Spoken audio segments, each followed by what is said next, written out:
Shalom. Pada saat ini kita akan membaca tulisan Nyonya White dari buku Kemenangan Akhir pasal 42 yang berjudul Pertikaian Berakhir. Namun sebelum itu, mari kita undang Roh Kudus untuk berdoa. Bapa di surga, Allah yang baik, saat ini kami hendak mendengar dan menyaksikan ilham yang diinspirasikan dari surga dan dituliskan oleh hamba Tuhan Nyonya White dalam buku Kemenangan Akhir. Satu peristiwa yang sangat penting yang kami nanti-nantikan dan merupakan berkat bagi kami untuk kami ketahui bahwasanya kemenangan Allah akan berakhir dengan baik dan setan dikalahkan. Berkati hamba-Mu agar berkata-kata dan membaca dengan kuasa Roh Kudus-Mu, dan semua yang menyaksikan ini terberkati. Dalam nama Yesus kami berdoa. Amin. Pemirsa, pada akhir masa 1000 tahun, Kristus sekali lagi akan kembali ke dunia ini. Ia disertai oleh rombongan umat tebusan dan diiringi oleh malaikat-malaikat pengiring. Sementara ia turun dalam kemegahan dan kebesaran yang luar biasa, ia akan memerintahkan orang-orang fasik yang mati untuk bangkit untuk menerima hukuman. Mereka pun bangkit, bukan main banyaknya, tak terkira bagaikan pasir di laut. Sangat berbeda sekali dengan mereka yang telah dibangkitkan pada kebangkitan yang pertama. Orang-orang benar berpakaian kemudahan dan keindahan abadi, itu untuk orang benar. Sementara orang-orang fasik, orang jahat, berpakaian bekas-bekas penyakit dan kematian. Jadi mereka dibangkitkan dalam bentuk seperti film zombie yang kita lihat selama ini di film-film. Pemirsa, setiap mata dari rombongan besar orang fasik yang bangkit itu memandang kemuliaan Allah, anak Allah. Dan orang-orang fasik itu dengan satu suara berseru, "Berbahagialah dia yang datang dalam nama Tuhan." Bukan kasih kepada Yesus yang mengilhami ucapan itu. Kuasa kebenaran yang mendorong kata-kata itu keluar dari bibir-bibir yang tidak rela. Pemirsa, sebagaimana orang-orang fasik itu masuk ke dalam kubur mereka, demikianlah mereka keluar dengan rasa permusuhan yang sama kepada Kristus. Dan dengan roh pemberontakan yang sama, tidak ada lagi kesempatan untuk memperbaiki cacat-cacat kehidupan masa lalu mereka. Tidak ada lagi gunanya ini. Pelanggaran seumur hidup tidak melembutkan hati mereka. Kesempatan kedua, seandainya diberikan, akan digunakan sebagaimana yang pertama, dalam menghindari dan mengelakkan tuntutan Allah, dan akan mengobarkan pemberontakan melawan Dia. Pemirsa, Kristus turun ke atas Bukit Zaitun, dari mana ia naik ke surga setelah kebangkitannya, dan di mana malaikat-malaikat mengulangi janji mengenai kedatangannya kembali.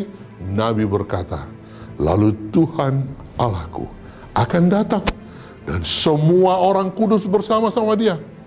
Pada waktu itu kakinya akan berjejak di Bukit Zaitun yang terletak di depan Yerusalem di sebelah timur." Pemirsa, Bukit Zaitun itu akan terbelah dua dari timur ke barat, sehingga menjadi satu lembah yang sangat besar. Setengah dari bukit itu akan bergeser ke utara dan setengah lagi ke selatan. Zakaria 14 ayat 5, 4 dan 9 katakan, "Maka Tuhan akan menjadi raja atas seluruh bumi. Pada waktu itu Tuhan adalah satu-satunya dan namanya satu-satunya." Pemirsa, sementara Yerusalem baru dengan kemuliaannya yang mempesona turun dari surga ke tempat yang telah disucikan dan dipersiapkan untuk menerimanya, maka Kristus dengan umatnya, saya berharap saya dan saudara ada di sana, bersama malaikat-malaikat memasuki kota suci itu. Jangan lupa, kota suci turun, kita turun, lalu di bumi ini kita masuk ke kota suci Yerusalem baru itu. Pemirsa, hamba Tuhan yang White katakan, pada waktu itu setan bersiap-siap untuk peperangan besar terakhir untuk memperebutkan supremasi. Sementara kekuasaannya dilucuti dan dipisahkan dari pekerjaan penipuannya, Raja kejahatan itu merasa sedih dan murung. Tetapi ketika orang-orang fasik yang mati dibangkitkan dan ia melihat begitu banyak orang ada di pihaknya, maka harapannya timbul kembali. Dan ia memutuskan untuk tidak menyerah dalam pertikaian besar itu.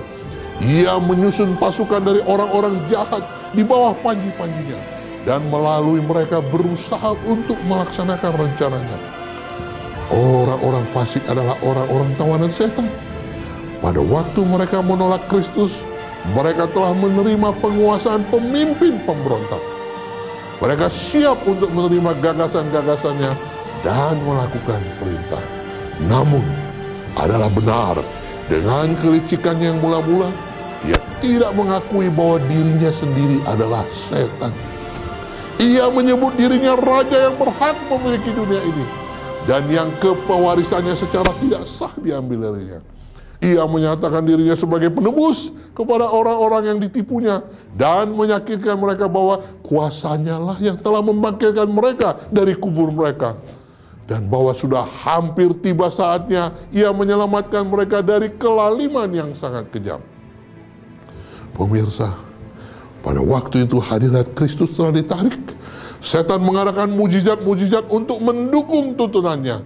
Ia menguatkan yang lemah dan mengilhami semua orang dengan roh dan kekuatannya. Ia mengajukan dirinya untuk memimpin perlawanan melawan kemah orang kudus dan merebut kota Allah. Dengan kegembiraan yang bercampur dengan kekejaman dan kebengisan, ia menunjuk kepada jutaan manusia yang tak terhitung banyaknya itu, yang telah bangkit dari kematian, dan menyatakan bahwa sebagai pemimpin mereka, ia sanggup mengalahkan kota itu dan merebut kembali tahtanya dan kerajaannya. Pemirsa, di antara masa yang sangat banyak itu, terdapatlah orang-orang yang hidup lama yang berada sebelum air bah. Orang-orang yang berperawakan raksasa dan kecerdasan yang tinggi, yang tunduk pada pengendali malaikat-malaikat yang telah jatuh, yang mengabdikan seluruh keterampilan dan pengetahuan mereka untuk meninggikan diri mereka sendiri. Manusia yang karya seninya yang mengagumkan telah menuntun dunia ini mendewa-dewakan kepintarannya, tetapi yang penemuan-penemuan jahat dan pencemaran telah mencemari dunia ini dan merusak peta atau citra Allah, sehingga penyebabkannya menghapuskan mereka. Allah menghapus mereka dari makhluk ciptaannya. Di sana terdapat juga raja-raja dan jenderal-jenderal yang menaklukkan bangsa-bangsa, orang-orang pemberani yang tidak pernah kalah dalam peperangan, para prajurit yang bangga dan ambisius yang kehadirannya membuat kerajaan-kerajaan gemetar. Pemirsa, di dalam kematian mereka ini tidak mengalami perubahan pada waktu mereka dibangkitkan. Dari kubur, mereka kembali kepada pemikiran-pemikiran mereka yang terhenti pada waktu mereka mati. Mereka digerakkan oleh keinginan yang sama yang menguasai mereka pada waktu mati. Luar biasa. Pemirsa, setan berkonsultasi dengan malaikat-malaikatnya dan dengan raja-raja dan para penakluk dan orang-orang perkasa. Mereka melihat kekuatan dan jumlah orang yang ada di pihak mereka dan menyatakan bahwa pasukan yang ada dalam kota itu kecil, yang di Yerusalem, kota Yerusalem, dibandingkan dengan pasukan mereka, dan bahwa kota itu dapat ditaklukkan. Pemirsa, mereka membuat rencana untuk mengambil alih kekayaan dan kemuliaan kota Yerusalem baru itu. Semuanya segera bersiap untuk berperang. Para ahli segera membangun dan membuat alat-alat serta perkakas perang. Para pemimpin militer yang terkenal dan kepala mereka menyusun orang-orang yang siap tempur ke dalam kelompok-kelompok dan bagian-bagian. Pemirsa, akhirnya perintah untuk maju diberikan. Dan pasukan yang tak terhitung banyaknya itu bergerak maju. Satu pasukan tentara yang belum pernah dikerahkan oleh para penakluk duniawi manapun. Seperti pasukan gabungan segala zaman. Sejak mulai ada peperangan di dunia ini belum ada tandingannya. Setan, prajurit perjuang yang paling perkasa, memimpin di depan. Dan malaikat-malaikatnya mempersatukan kekuatan mereka untuk perjuangan terakhir ini. Raja-raja dan para prajurit pejuang berada dalam barisannya. Dan orang banyak mengikuti dalam kelompok-kelompok yang banyak, masing-masing di bawah pimpinan yang telah ditunjuk. Dengan ketetapan militer, barisan-barisan yang rapat itu maju melalui permukaan bumi yang berlubang-lubang dan tidak rata menuju kota Allah. Atas perintah Yesus, pintu gerbang kota Yerusalem baru ditutup. Dan tentara setan mengelilingi, mengepung kota itu dan bersiap untuk penyerangan. Pemirsa, sekarang sekali lagi Kristus menampakkan diri kepada musuh-musuhnya. Jauh di atas kota itu, di atas fondasi emas murni, ada tahta yang terangkat tinggi. Di atas tahta ini duduk Anak Allah, dan di sekelilingnya berada rakyat kerajaannya.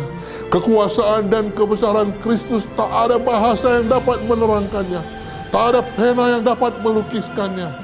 Kemuliaan Bapa kekal menutupi Anaknya. Gemerlap terang hadiratnya memenuhi kota Allah dan memancar keluar dari pintu-pintu gerbangnya, membanjiri seluruh dunia dengan kilauan cahayanya. Pemirsa, hamba Tuhan yang White tuliskan, paling dekat kepada tahta itu terdapat mereka yang pada suatu waktu sangat bergiat dalam usaha setan, tetapi yang telah ditarik seperti puntung dari dalam api, dan yang telah mengikuti juru selamat dengan penyerahan yang dalam dan sungguh-sungguh. Berikutnya adalah mereka yang menyempurnakan tabiat Kristen di tengah-tengah kepalsuan dan ketidaksetiaan. Mereka yang menghormati hukum Allah pada waktu dunia Kristen menyatakannya tidak berlaku lagi. Dan berjuta-juta orang yang telah mati syahid oleh karena iman mereka dari segala zaman. Dan di belakang mereka ini terdapat satu kumpulan besar orang banyak yang tidak dapat dihitung banyaknya. Dari segala bangsa dan suku, kaum dan bahasa, berdiri di hadapan tahta dan di hadapan Anak Domba, memakai jubah putih dan memegang daun-daunan palem di tangan mereka. Wahyu 7 ayat 9. Pemirsa, peperangan mereka yang berada di pihak Yesus telah berakhir. Mereka telah menang, mereka telah berlari dalam perlombaan dan telah memenangkan hadiahnya. Daun-daun palem di tangan mereka adalah lambang kemenangan. Jubah putih adalah lambang kemenangan Kristus yang tak bercela, yang sekarang menjadi milik mereka. Umat tebusan itu menyanyikan sebuah nyanyian pujian yang bergema dan bergema ulang di seluruh lengkungan surga. Wahyu 7 ayat 10 katakan, keselamatan bagi Allah kami yang duduk di atas tahta dan bagi Anak Domba. Malaikat dan serafim menyatukan suara mereka dalam puji-pujian. Sementara umat yang ditebus itu melihat kuasa dan kebencian setan. Mereka telah melihat seperti belum pernah sebelumnya bahwa tidak ada kuasa selain kuasa Kristus yang dapat membuat mereka menjadi pemenang. Dalam semua rombongan yang bercahaya itu, tidak seorang pun yang menganggap keselamatan itu diberikan kepada mereka oleh karena mereka telah menang atas kuasa dan kebaikan mereka sendiri. Tidak ada yang menyatakan apa-apa mengenai apa yang telah mereka lakukan atau derita. Tetapi beban setiap nyanyian, nada kunci setiap lagu adalah keselamatan kepada Allah kami dan kepada Anak Domba. Haleluya.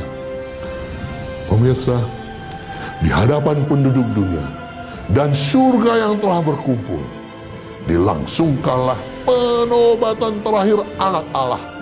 Dan sekarang dengan diselubungi keagungan dan kuasa yang maha besar, Raja atas segala raja mengumumkan keputusan hukuman atas pemberontak-pemberontak terhadap pemerintahannya, dan melaksanakan keadilan ke atas mereka yang melanggar hukumnya dan menindas umatnya. Nabi Allah berkata, dan aku melihat suatu tahta putih yang besar, dan Dia yang duduk di atasnya. Dari hadapannya lenyaplah bumi dan langit dan tidak ditemukan lagi tempatnya.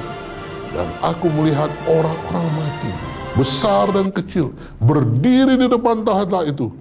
Lalu dibuka semua kitab. Dan dibuka juga sebuah kitab lain, yaitu kitab kehidupan. Orang-orang mati dihakimi menurut perbuatan mereka, berdasarkan apa yang tertulis di dalam kitab-kitab itu. Wahyu 20 ayat 11 dan 12. Pemirsa, segera sesudah buku-buku catatan dibuka, mata Yesus memandang orang-orang fasik. Maka mereka pun sadarlah atas setiap dosa yang pernah mereka lakukan. Mereka melihat langkah kaki mereka menyimpang dari jalan kemurnian dan kesucian. Seberapa jauh kesombongan dan pemberontakan telah membawa mereka melanggar hukum Allah. Dan penggoda-penggodaan yang sangat memikat yang mereka lancarkan oleh pemanjaan dosa, pemutarbalikan berkat-berkat, menghindarkan para juru kabar Allah, menolak amaran-amaran, memukul mundur gelombang kemurahan oleh kedegilan dan hati yang tidak bertobat. Semuanya tampak seolah-olah dituliskan dengan huruf-huruf api.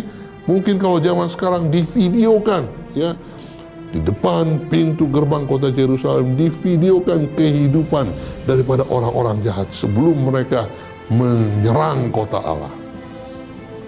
Pemirsa, di atas tahta itu dinyatakan salib, dan bagaikan pemandangan yang luas, tampak pemandangan penggodaan dan kejatuhan Adam, dan langkah-langkah di dalam rencana keselamatan yang besar, kelahiran yang hina, juru selamat, permulaan kehidupan yang penuh kesederhanaan dan penurutan, pembaptisannya di sungai Yordan, berpuasa dan pencobaan di padang gurun, pelayanannya kepada masyarakat umum, membukakan kepada manusia berkat-berkat surga yang paling berharga, hari-hari yang penuh dengan perbuatan-perbuatan kasih dan kemurahan hati, malam-malam berdoa dan berjaga di tempat terpencil di gunung-gunung, komplotan-komplotan orang iri, benci dan dengki yang membalaskan kebajikan-kebajikan Tuhan ketika dia di dunia ini.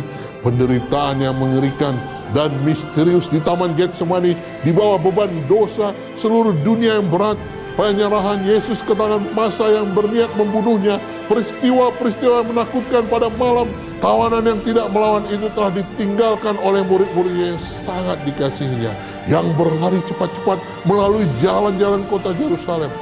Anak Allah dibawa ke hadapan Anas, didakwa di istana imam besar, di ruang pengadilan Pilatus, di hadapan Herodes yang pengecut dan kejam, diolok-olok, dihina, disiksa, dan dihukum mati. Semuanya digambarkan dengan jelas bagaikan video pada waktu itu, saudaraku. Pemirsa, sekarang di hadapan massa ditunjukkan pemandangan-pemandangan terakhir sang penderita yang tabah menapaki jalan menuju Golgota. Raja surga tergantung di salib. Imam-imam yang sombong dan masa perusuh yang mengolok-olok penderitaannya yang terakhir. Kegelapan yang luar biasa, bumi yang bergetar, batu-batu yang pecah-pecah, kuburan-kuburan yang terbuka, menandai saat-saat bila mana penebus dunia menyerahkan hidupnya. Pemandangan yang mengerikan itu tampak sebagaimana adanya. Setan, malaikat-malaikatnya, dan para pengikutnya tidak mempunyai kuasa untuk berpaling dari gambaran perbuatan mereka. Setiap pelaku mengingat kembali bagian-bagian atau peran yang dimainkannya masing-masing. Herodes yang membunuh anak-anak Bethlehem yang tidak bersalah dengan harapan bisa membinasakan Raja Israel. Herodes yang bejat menanggung darah Yohanes Pembaptis. Pilatus yang lemah dan pelin-pelan, serdadu-serdadu yang mengolok-olok dan mengejek, imam-imam dan para penguasa serta massa yang mengamuk, yang berteriak, biarlah darahnya ditanggung atas kami dan atas anak-anak kami. Semua melihat kekejaman kesalahan mereka. Sia-sia mereka berusaha menyembunyikan diri dari keagungan wajah ilahi yang melebihi kemuliaan sinar matahari. Sementara umat yang ditebus meletakkan mahkota-mahkota mereka di kaki juru selamat sambil berseru, "Dia mati bagiku." Pemirsa, di antara kelompok orang-orang yang ditebus itu terdapat rasul-rasul Kristus. Paulus yang gagah perkasa, Petrus yang bersemangat, Yohanes yang kekasih dan mengasihi, saudara-saudara mereka yang berhati tulus, dan bersama-sama mereka rombongan besar orang yang mati syahid. Sementara di luar tembok, dengan segala perkara kejijikan dan kekejian, terdapat mereka yang menganiaya, memenjarakan, dan yang membunuh. Di sana ada Nero, si monster kekejaman dan kebengisan. Memandang mereka yang pernah disiksanya bersuka cita dan ditinggikan, dan yang dalam penderitaan mereka yang sangat dia bersuka-suka. Ibunya ada di sana menyaksikan akibat dari pekerjaannya, melihat bagaimana tabiat jahat dipindahkan kepada anaknya. Hawa nafsu yang didorong dan dikembangkan oleh pengaruh dan teladannya telah membuahkan kejahatan-kejahatan yang menyebabkan dunia ini goncang. Pemirsa, di sana ada juga para imam dan pejabat gereja pengikut kepausan yang mengatakan dirinya duta-duta Kristus, namun menggunakan rak-rak penyiksa, penjara-penjara bawah tanah, dan tiang-tiang gantungan untuk mengendalikan hati nurani umat Tuhan. Di sana ada para uskup yang angkuh, yang meninggikan diri melebihi Allah dan memberanikan diri mengubah hukum yang maha tinggi. Para pater gereja yang berpura-pura mempunyai perhitungan dengan Allah di mana mereka tidak bisa dimaafkan. Terlambat mereka menyadari bahwa yang maha tahu merasa cemburu atas hukumnya, dan bahwa ia tidak akan membiarkan mereka yang bersalah. Sekarang mereka tahu bahwa Kristus menyamakan perhatiannya dengan umatnya yang menderita, dan mereka menyamakan perhatiannya dengan umatnya yang menderita dan merasakan kuasa kata-katanya. Matius 25 ayat 40. Sesungguhnya segala sesuatu yang kamu lakukan untuk salah seorang dari saudaraku yang paling hina ini, kamu telah melakukannya untuk aku. Pemirsa, segenap dunia yang jahat ini berdiri menghadap pengadilan Allah, dan dalam tuduhan pengkhianatan besar terhadap pemerintahan surga, tak seorang pun yang membela mereka. Tiada maaf bagi mereka, dan keputusan hukuman mati yang kekal telah dinyatakan bagi mereka. Sekarang nyatalah bagi semua orang bahwa upah dosa bukanlah kebebasan agung dan kehidupan yang kekal, tetapi perhambaan kebinasaan dan kematian. Orang-orang fasik melihat apa yang telah hilang dari mereka oleh karena kehidupan mereka yang memberontak.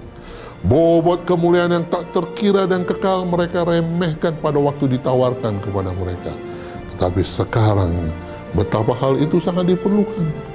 Semua ini riak jiwa yang hilang itu sebenarnya bisa saya peroleh, tetapi saya memilih untuk menjauhkan hal-hal ini dari saya.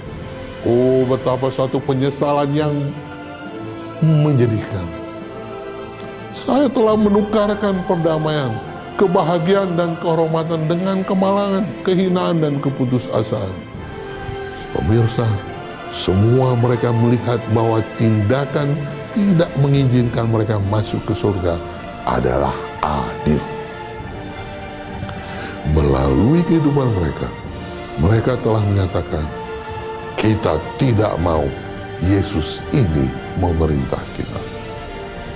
Pemirsa, orang fasik itu terpesona menyaksikan penobatan anak Allah. Mereka melihat kedua loh batu hukum ilahi itu di tangannya.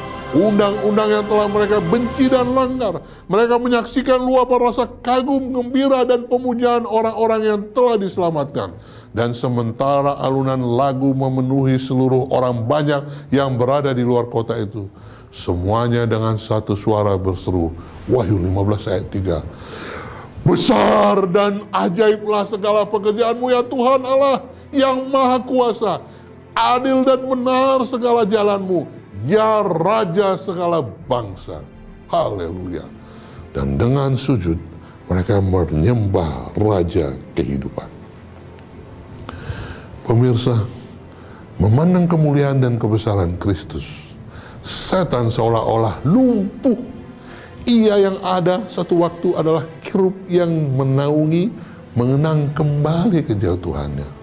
Seorang malaikat serafim yang bersinar, anak fajar, Betapa ia berubah, betapa ia menjadi hina dari satu majelis di mana pada suatu waktu ia dihormati, kini ia disingkirkan untuk selamanya. Sekarang ia melihat yang lain berdiri dekat Bapa, diselubungi kemuliaannya.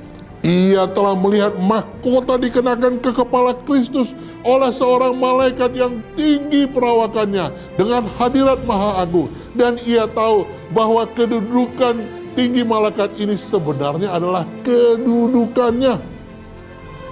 Pemirsa, kenangan mengingat tempat tinggalnya pada waktu ia masih suci dan murni, kedamaian dan kepuasan yang menjadi miliknya sampai ia memanjakan persunggutan terhadap Allah dan kecemburuan terhadap Kristus. Tuduhan-tuduhannya, pemberontakannya, penipuannya untuk memperoleh simpati dan dukungan malaikat-malaikat, kedegilannya untuk tidak mau berusaha kembali pada waktu Allah menawarkan kepadanya pengampunan, semuanya terlihat dengan jelas di hadapannya. Ia mengulangi melihat kembali pekerjaannya di antara manusia dan akibat-akibatnya. Permusuhan manusia terhadap sesamanya, kehancuran hidup yang mengerikan, kebangkitan dan keruntuhan kerajaan-kerajaan, runtuhnya tahta-tahta, rangkaian panjang huru-hara, pertentangan-pertentangan dan revolusi-revolusi. Ia mengingat kembali usaha-usahanya yang senantiasa menentang pekerjaan Kristus dan menenggelamkan manusia semakin dalam dan semakin dalam. Ia melihat bahwa komplotan-komplotan jahatnya sudah tidak berdaya untuk membinasakan mereka yang menaruh pengharapannya kepada Yesus. Pemirsa, sementara setan memandang kepada kerajaannya dan hasil pekerjaannya, ia melihat hanya kegagalan dan kehancuran. Ia telah menuntun orang-orang untuk percaya bahwa kota Allah itu adalah satu mangsa yang mudah ditaklukkan. Tetapi ia tahu bahwa ini adalah salah. Berulang kali ia telah dikalahkan dan dipaksa untuk menyerah dalam perkembangan rangkaian pertikaian yang besar itu. Ia mengetahui benar kuasa dan kebesaran yang kekal itu. Pemirsa, tujuan dari pemberontakan yang besar itu ialah untuk membenarkan dirinya dan membuktikan bahwa pemerintahan ilahi bertanggung jawab atas terjadinya pemberontakan itu. Untuk tujuan ini ia telah mengerahkan seluruh kuasa pikiran yang besar. Ia telah bekerja dengan hati-hati dan sistematis. Dan dengan keberhasilan yang luar biasa, menuntun banyak orang menerima versi setan mengenai pertikaian yang besar itu yang telah lama berlangsung. Selama ribuan tahun, kepala komplotan persengkolan ini telah menggantikan kebenaran dengan kepalsuannya. Tetapi waktunya sekarang sudah tiba, bila mana pada akhirnya pemberontakan dikalahkan, serta sejarah dan tabiat setan yang sebenarnya diungkapkan dalam usaha besarnya yang terakhir untuk menjatuhkan Kristus, membinasakan umatnya dan merebut kota Allah. Penipu ulung itu telah dibukakan kedoknya. Mereka yang telah bersatu dengannya melihat kegagalan total usahanya. Pengikut-pengikut Kristus dan malaikat-malaikat yang setia melihat luas jangkauan persekongkolan setan melawan pemerintahan Allah. Ia adalah tumpuan kebencian semesta alam. Pemirsa, setan melihat bahwa akibat pemberontakannya membuat ia tidak layak lagi masuk surga. Ia telah menggunakan segenap kekuatannya untuk berperang melawan Allah. Baginya kemurnian, perdamaian, dan keharmonisan surga adalah siksaan yang paling berat. Tuduhan-tuduhannya terhadap kemurahan dan keadilan Allah sekarang dibungkam. Celaan yang ditujukan kepada Yahweh seluruhnya ditimpakan kepadanya. Dan sekarang setan tertunduk dan mengakui keadilan hukumannya. Wahyu 15 ayat 5. Siapakah yang tidak takut ya Tuhan, dan yang tidak memuliakan nama-Mu? Sebab Engkau saja yang kudus, karena sebuah bangsa akan datang dan sujud menyembah Engkau. Sebab telah nyata kebenaran segala penghakiman-Mu. Pemirsa, setiap pertanyaan mengenai kebenaran dan kesalahan dalam pertikaian yang sudah berlangsung lama itu sekarang telah dibuat jelas. Akibat-akibat dari pemberontakan, buah-buah dari mengesampingkan undang-undang ilahi telah dibukakan kepada pemandangan semua makhluk ciptaan. Akibat dari pemerintahan setan yang sangat bertentangan dengan pemerintahan Allah telah dihadapkan seluruh alam semesta ini. Pekerjaan-pekerjaan setan sendiri telah mempersalahkan dia. Hikmat Allah, keadilannya dan kebaikannya terbukti kebenarannya. Terlihat bahwa semua tindakan Allah dalam pertikaian besar itu telah dilakukan dengan memperhatikan kebaikan abadi umatnya. Dan untuk kebaikan segenap dunia yang telah diciptakannya, Mazmur 145 ayat 10 katakan, segala yang kau jadikan itu akan bersyukur kepadamu ya Tuhan, dan orang-orang yang kau kasih akan memuji engkau. Pemirsa, sejarah dosa akan tetap ada selama-lamanya sebagai suatu kesaksian bahwa dengan adanya hukum Allah terikatlah kebahagiaan segala makhluk yang telah diciptakannya. Dengan memandang semua fakta pertikaian besar itu, seluruh jagat raya ini, baik yang setia maupun yang memberontak, dengan satu suara berseru, adil dan benar segala jalanmu ya Raja segala bangsa.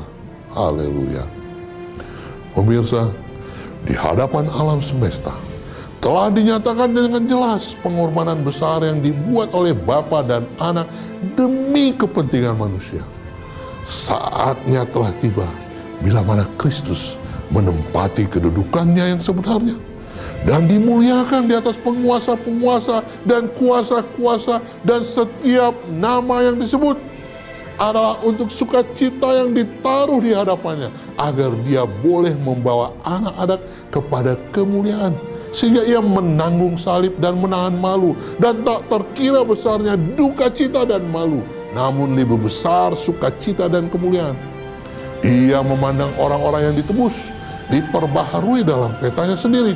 Setiap hati memiliki kesan ilahi yang sempurna. Setiap wajah memantulkan keserupaan dengan Raja mereka. Ia memandang di dalam mereka akibat dari penderitaan jiwanya, dan ia merasa puas. Kemudian dengan suara yang terdengar sampai kepada orang-orang benar dan orang-orang fasik, ia menyatakan, lihatlah tebusan yang diadakan oleh darahku. Saya menderita dan mati demi orang-orang ini, agar mereka boleh tinggal di hadapanku selama-lamanya. Dan nyanyian pujian diperdengarkan oleh yang berjubah putih di sekeliling tahta itu. Wahyu 5 ayat 12 katakan, anak domba yang disembelih itu layak untuk menerima kuasa dan kekayaan dan hikmat dan kekuatan dan hormat dan kemuliaan dan pujian. Haleluya. Pemirsa, meskipun setan telah terdesak untuk mengakui keadilan Allah dan tunduk kepada supremasi Kristus, tetapi tabiatnya tidak berubah. Roh pemberontakannya bagaikan air bah yang ganas muncul kembali, dipenuhi dengan luapan perasaan yang berlebihan. Ia bertekad untuk tidak menyerah dalam pertikaian yang besar ini. Waktunya telah tiba untuk berperang habis-habisan melawan Raja Surga. Ia segera menuju ke tengah-tengah para pengikutnya, berusaha untuk menghilami mereka dengan kemarahannya sendiri dan membangkitkan mereka untuk segera berperang. Tetapi dari semua yang berjuta-juta tak terhitung banyaknya itu, yang telah dipikatnya untuk ikut pemberontakannya, sekarang tak seorang pun mau mengakui supremasinya. Kekuasaannya telah berakhir. Orang fasik telah dipenuhi oleh kebencian kepada Allah yang sama yang mengilhami setan. Tetapi mereka melihat bahwa keadaan mereka tidak ada harapan, sehingga mereka tidak mungkin dapat mengalahkan Yahweh. Kemaharan mereka pada setan disulut, dan mereka yang telah menjadi agen-agennya dalam penipuan, dan dengan amukan iblis-iblis mereka berbalik melawan. Tuhan berkata, karena hatimu menempatkan diri sama dengan Allah, maka sungguh Aku membawa orang asing melawan engkau, yaitu bangsa yang paling ganas, yang akan menghunus pedang melawan hikmatmu yang terpuja, dan semarakmu menajiskan. Engkau diturunkannya ke lubang kubur, maka kubuangkan engkau dari gunung Allah, dan kerub yang terjaga membinasakan engkau dari tengah batu-batu yang bercahaya. Ke bumi kau kulempar, Kepada raja-raja engkau kuserahkan menjadi tontonan bagi matanya, dan kubiarkan engkau menjadi abu di atas bumi di hadapan semua yang melihatmu. Akhir hidupmu mendahsyatkan dan lenyap selamanya engkau. Yeskiel 28 ayat 6-8 dan ayat 16-19. Pemirsa, sebab setiap sepatu tentara yang berterap-terap dan setiap jubah yang berlumuran darah akan menjadi umpan api. Yesaya 9 ayat 4, 34, 2 dan Mazmur 11 ayat 6 katakan, sebab Tuhan murka atas segala bangsa dan hatinya panas atas segenap tentara mereka. Ia telah mengkhususkan mereka untuk ditumpas dan menyerahkan mereka untuk dibantai. Ia menghujani orang-orang fasik dengan arang berapi dan belerang. Angin yang menghanguskan itulah isi dia. Pemirsa, api turun dari Allah dari surga. Dunia ini terbelah. Senjata-senjata yang tersembunyi di dalamnya diangkat keluar. Nyala api yang menghanguskan keluar dari setiap jurang yang menganga. Batu-batu terbakar. Bahwa sesungguhnya hari itu datang menyala seperti perapian. Unsur-unsur dunia ini akan hancur meleleh karena panas yang luar biasa. Dunia dan pekerjaan-pekerjaan yang ada di dalamnya semua terbakar. Maliaki 4 ayat 1 dan 2, Petrus 3 ayat 10.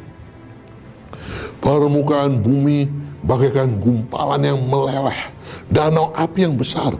Itulah waktunya penghukuman dan kemusnahan orang-orang fasik. Yesaya 34 ayat 8, Amsal 11 ayat 31.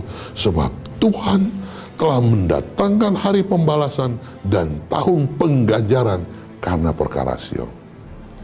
Pemirsa, orang fasik menerima ganjarannya di dunia ini. Mereka menjadi seperti jerami dan akan terbakar oleh hari yang akan datang itu. Firman Tuhan semesta alam, Maliaki 4 ayat 1. Sebagian dibinasakan dalam waktu seketika, sementara yang lain menderita beberapa hari. Semuanya dihukum menurut perbuatan mereka, dengan dipindahkan dosa-dosa orang benar yang ada di kota Allah kepada setan. Ia dibuat menderita bukan hanya karena pemberontakannya, tetapi semua dosa-dosa yang telah dilakukan oleh umat Allah. Oleh sebab dia, hukumannya akan jauh lebih berat daripada mereka yang telah ditipunya. Pemirsa, setelah semua binasa, yaitu mereka yang telah jatuh oleh karena penipuannya, ia masih harus hidup dan terus menderita. Orang fasik akhirnya binasa di dalam nyala api yang menghanguskan, baik akarnya maupun cabangnya. Setan akarnya, pengikut-pengikutnya cabangnya. Hukuman sepenuhnya dari hukum Allah telah dilaksanakan. Tuntutan keadilan telah dipenuhi. Dan surga dan bumi sambil memandang menyatakan kebenaran Tuhan. Haleluya. Mereka tidak sempat menyerang kita di kota Allah karena api sudah turun menghanguskan mereka. Dan itu terjadi di hadapan kita yang berada dalam kota Yerusalem baru itu. Pemirsa, pekerjaan setan yang membinasakan telah berakhir selamanya.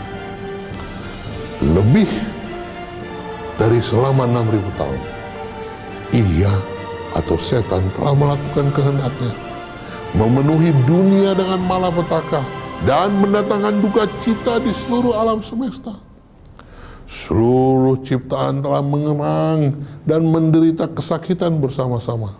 Sekarang makhluk-makhluk Allah terbebas dari hadiratnya dan godaannya selama-lamanya. Yesaya 14 ayat 7 katakan, segenap bumi sudah aman dan tentram. Orang bergembira dengan sorak-sorai. Dan satu pekik sorak pujian dan kemenangan naik dari seluruh alam semesta yang setia. Wahyu 19 ayat 6 katakan, dan suatu pekik suara pujian kemenangan dari seluruh alam semesta yang setia. Suara himpunan besar orang banyak, bagaikan desau air bah dan seperti deru geruh yang hebat.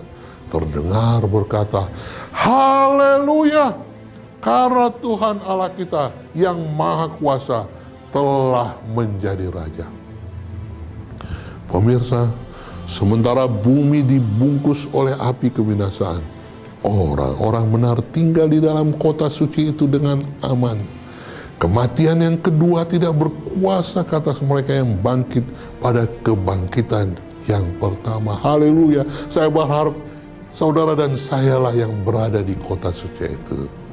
Sementara kepada orang fasik, Allah itu adalah api yang menghanguskan. Kepada umatnya, ia adalah matahari dan perisai. Wahyu 20 ayat 6 dan Mazmur 84 ayat 12. Yohanes kekasih menuliskan dalam Wahyu 21 ayat 1, lalu aku melihat langit yang baru dan bumi yang baru. Sebab langit yang pertama dan bumi yang pertama telah berlalu, dan laut pun tidak ada lagi. Pemirsa, api yang menghanguskan orang fasik itu membersihkan bumi ini. Semua bekas kutuk telah dihapuskan. Tidak ada neraka yang menyala selamanya di hadapan umat yang ditebus itu sebagai akibat yang mengerikan dari dosa. Satu-satunya peringatan yang masih tinggal ialah penebus kita akan terus menyandang bekas-bekas penyalipannya. Hanya di kepalanya, di rusuknya, di tangan dan kakinya saja terdapat bekas-bekas kekejaman yang disebabkan oleh dosa. Nabi berkata sambil memandang Kristus dalam kemuliaannya, ada kilauan seperti cahaya, sinar cahaya dari sisinya, dan disitulah terselubung kekuatannya. Habakuk 3:4.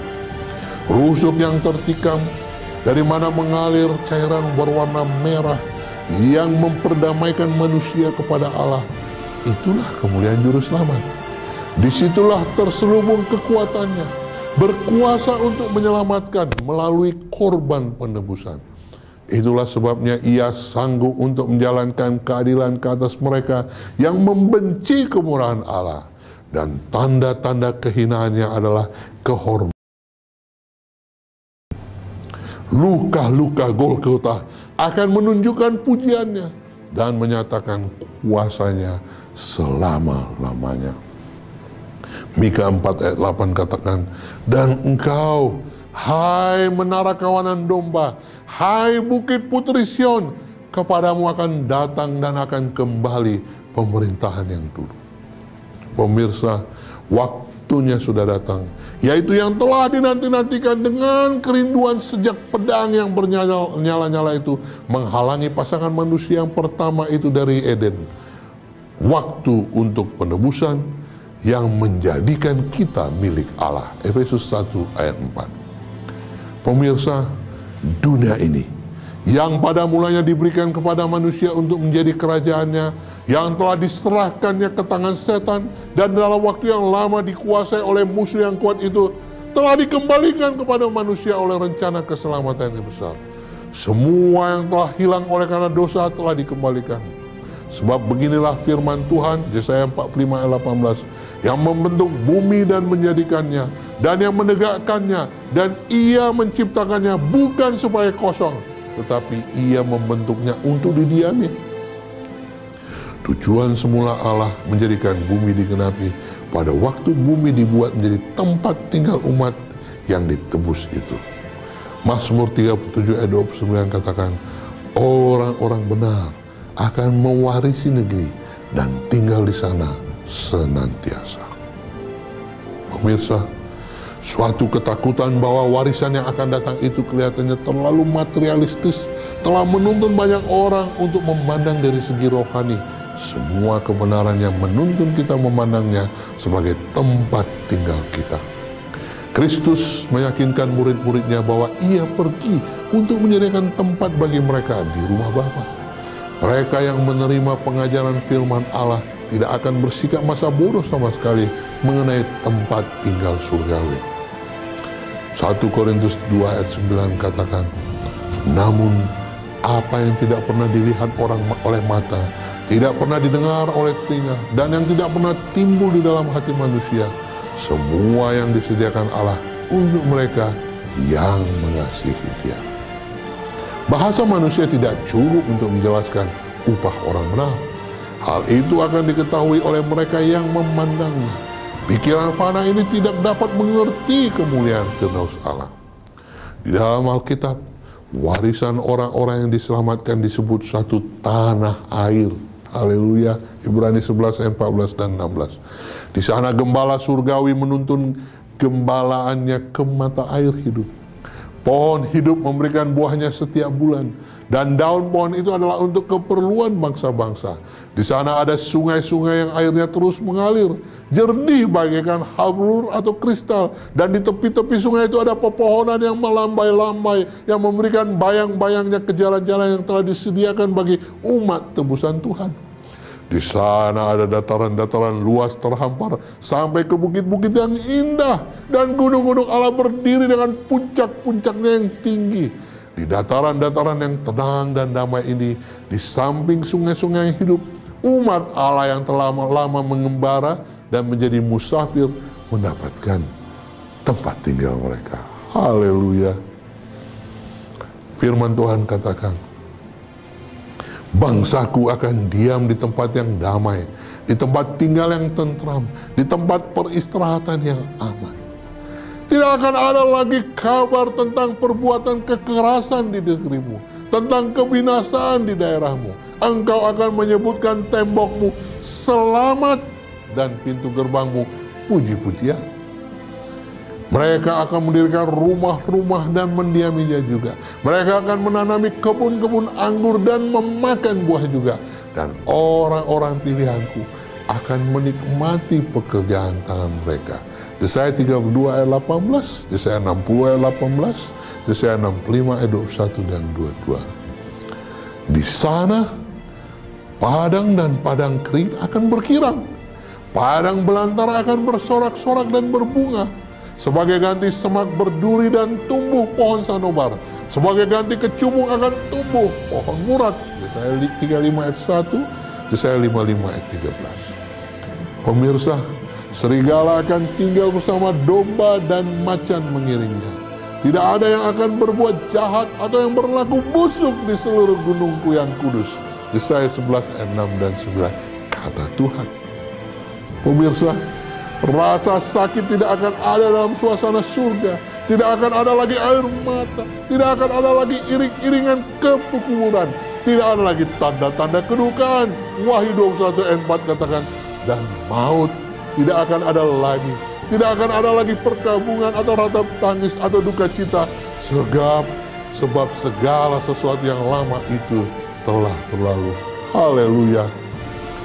Yesaya 33 ayat 24 katakan, tidak seorang pun yang tinggal di situ akan berkata, aku sakit. Dan semua penduduknya akan diampuni kesalahannya.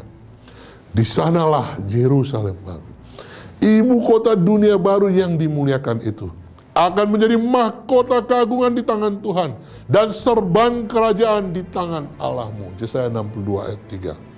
Cahayanya sama seperti permata yang paling indah, bagaikan permata yaspis, jernih seperti kristal. Dan bangsa-bangsa akan berjalan di dalam cahayanya, dan raja-raja di bumi membawa kekayaan mereka kepadanya. Wahyu 21 ayat 11 dan 24. Aku akan bersorak-sorak karena Yerusalem, dan bergirang karena umatku.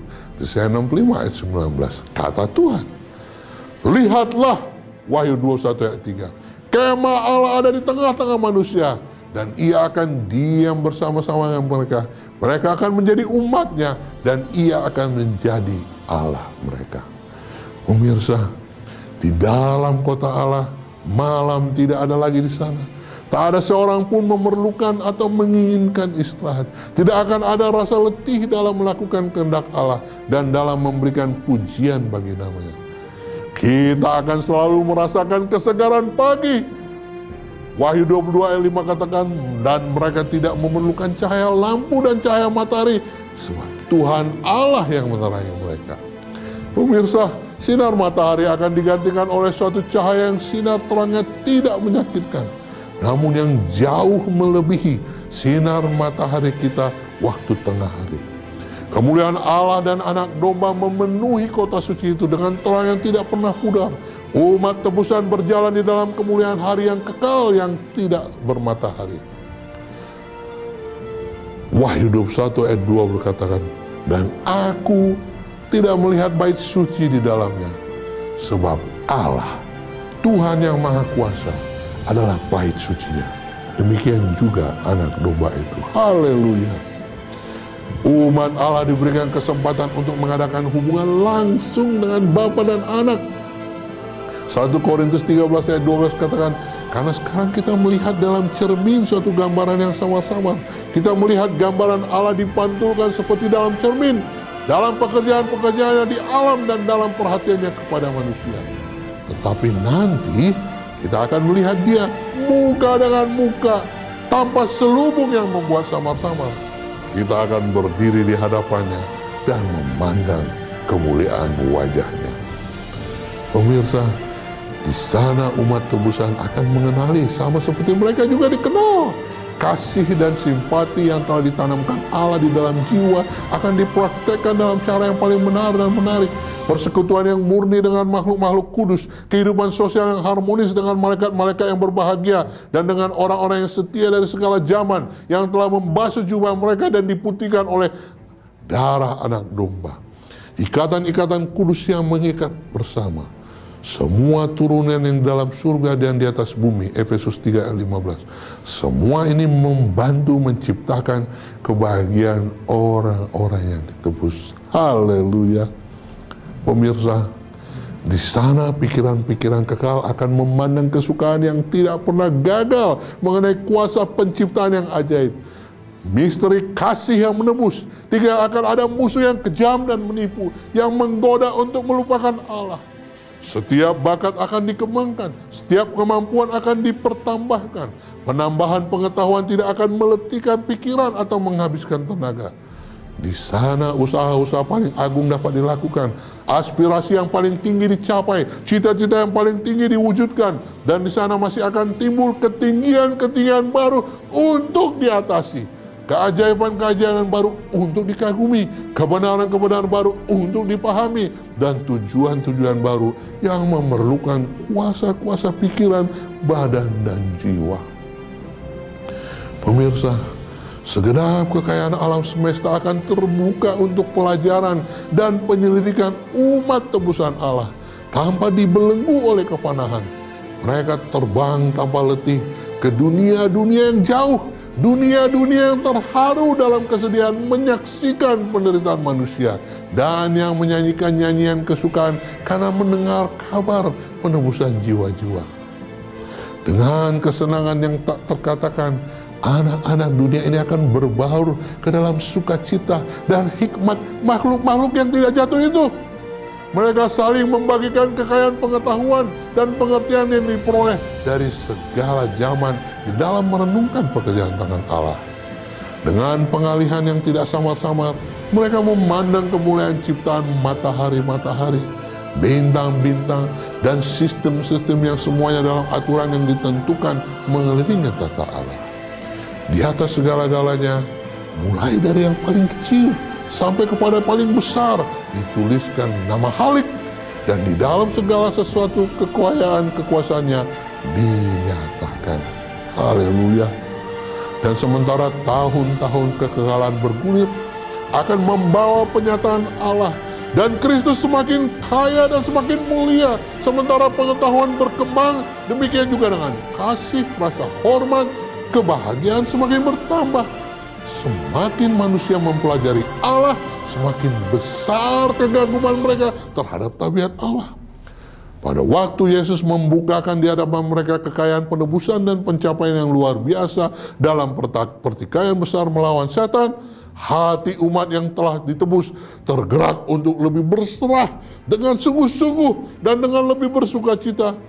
Mereka memetik kecapi kemasan dan beribu-ribu dan berlaksa-laksa suara bersatu menyanyikan nyanyian akbar pujian. Wahyu 5 ayat 13.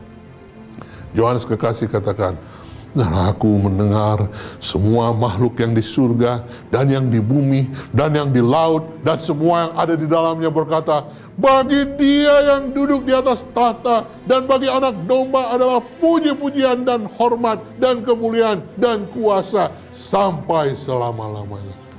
Pemirsa, pertikaian besar telah berakhir. Dosa dan orang-orang berdosa tidak ada lagi. Seluruh alam semesta sudah bersih. Satu denyut keharmonisan dan kesukaan berdetak di seluruh alam kejadian.